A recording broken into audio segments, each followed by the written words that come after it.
معايا هنا طلعنا التتبيله من التلاجة عشان نقليها في الزيت. ومعايا هنا الخلطه اللي هي بقسماط معايا مع البهارات بتاعتها مع توابل مع كله. معايا هنا بحط لها عشان تديها طراوه شويه، بديها معلقه كيك شيف.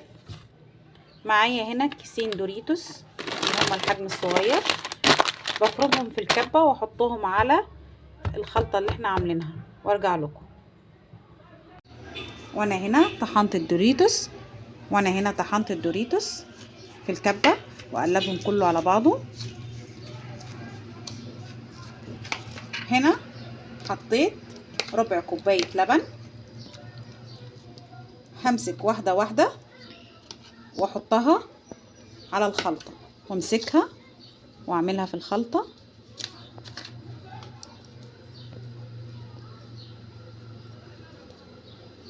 واحطها هنا. معايا كمان واحده بمسكها واتكي عليها بالمعلقه وانفضها واحطها في الطبق اللي انا هجمعهم فيه، واخلص الكميه كلها وارجع لكم. وهنا معايا على النار حاطه الزيت يا دوبك يسخن، ما يكونش سخن قوي ولا بارد قوي. وانزل فيه البانيه كده، البانيه اللي انا عملته اهون انزله في طاسه.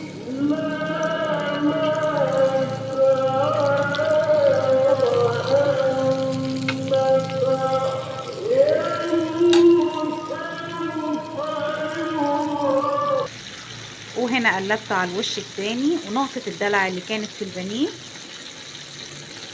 دوريتوس، نقطه الدلع اللي كانت في البانيه الدوريتوس.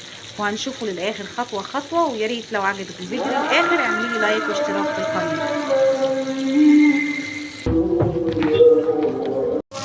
وانا هنا هطلع البانيه معايا قد ايه هو طري وجميل.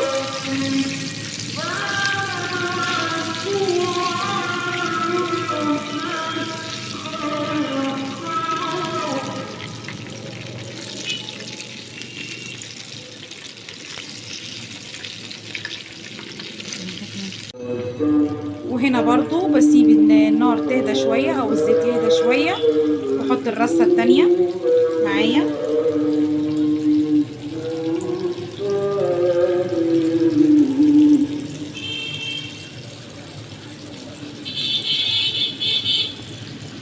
وهنا خلصنا البانيه، ما شاء الله عليه جميل جدا جدا جدا.